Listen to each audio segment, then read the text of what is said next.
Smith, do you support the government's action tonight in relation to level 4 for 3 border counties and this level 3 with the additional restrictions on home visits for every other county in Ireland? No, I don't, Matt. And I want to agree fully with something Jim said, which is that it's impossible to get alignment across a border, and it makes a total illogicality of partition. Now, I spoke to Jerry Carroll, our MLA in Stormont, who's on the Health Committee, just before I came out, and he said they get consulted about none of this. That Stormont has dithered about what they were going to do, that the tracing is completely inadequate, and that the furlough system, which is the equivalent of our PUP, is to be removed very soon, and now they're closing down hospitality. And who's to blame for that?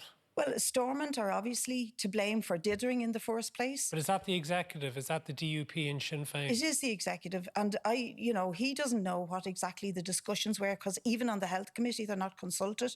But the problem here is the fact that there isn't a level of cooperation, a meaningful level of cooperation on both sides of the border. The border's a problem, but the level of cooperation is... What about the restrictions that have been announced tonight by Micheál Martin to apply to the 26 counties? Do you agree with those? Well, look, we're in favour of a zero COVID strategy, and we've brought out a zero COVID budget to argue for that.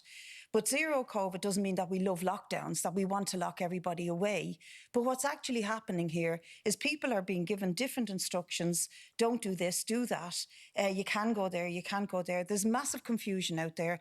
And I'm sure there's a huge amount of anger about this instruction not to visit home. It's crazy. I can't go into your house. If you want zero COVID, presumably you have to go far stronger than what is involved in level 3 and those restrictions of visit to houses. Absolutely. We do have to go stronger. In what way? We have to ensure that when they say that the COVID is being contacted to the community, what does that mean?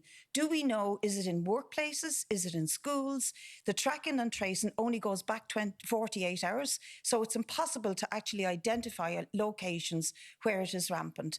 And if you look at what they did in New Zealand, or indeed what the scientist who was on earlier argues for, it's getting ahead of the virus, it's crushing it. And for that, you need to seriously ramp up the tracking and tracing effort. And we saw the scandal today where the contract that was given to new tracers that are being recruited was 0 hours, no sick pay, no cover by the Unfair Dismissals Act. They're making a bags of it. And unless we get that right, we're going to keep putting people on a merry-go-round. You stay at home, you don't go to school. Well, let me go back to Jim in this, because Jim, we do have a... I'd just like to say to you, Jim, with respect, and with respect to Micheál McDougall earlier on, and to Leo Varadkar last week, these are newfound concerns of Fianna Fáil, Fine Gael and politicians who never mentioned mental health, who weren't concerned about the lack of capacity in our health system for years, who ran it down, the parties who ran down our health service, who allowed a two-tier system to evolve, where we now have a situation where we're going to run out of ICU capacity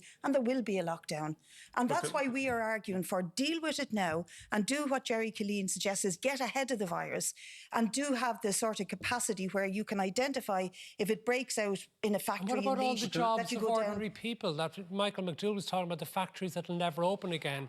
Maybe your voters who'll never have a job again. No, look, that is the problem. What it was done this week, in the last couple of weeks, by cutting the pandemic unemployment payment and the wage subsidy scheme, was a dagger in the back of ordinary people. Those who have suffered the most under this pandemic, the workers who've been let go, are being stabbed in the back by the government. Now, that is disgraceful. What needs to happen is that the social and economic supports are put in place to give people hope that they will see light at the end of the tunnel, and they will go along with the restrictions as long as they see we are all in this together and we're supporting Jim. Yeah, can I just say it's unfair to say that Fianna Fáil has only now developed concern about mental health issues. It's not a political issue. Huge numbers of parents are contacting me as a TD. They're desperately concerned about their young people, and it's a factor we have to weigh up. And I just am concerned that the lockdown that Brid is advocating would have far more negative consequences for the country. So you stay on a merry-go-round and you confuse people and you tell them you can't do this, you can't do this, and the virus still goes out of control, and we run out of ICU capacity, we run out of capacity in our hospitals generally to look after people with can cancer. I just say, in April, we got up to 300 would have far more negative consequences for the country. So you stay on a merry-go-round and you confuse people and you tell them you can't do this, you can't do this, and the virus still goes out of control, and we run out of ICU capacity, we run out of capacity in our hospitals generally to look after people with cancer. Can I just say, in April, we got up to 350 beds in ICU being available. So listen, we got up to We took 350 over the private beds. hospitals at a cost of Okay, 150 we will million a continue month. this We should just discussion. take them over. I End of. thought you would have been in favour of nationalising I private am in hospitals. favour of not Okay, paying look, them we a will fortune per continue month this and then hand it back to discussion them. with Jim and Brid. I think what people need to get through this is some kind of hope and certainty. They don't need penalties. I know it's difficult to give certainty, but we certainly won't achieve it by going from level 3 to level 3 plus to level 4, But just come back to the level question 3, I back asked to you. level What's 2. your problem with the idea, perhaps, of punishing people who don't play along with the rest of society? I totally disagree with it because I think it sends out the completely wrong message.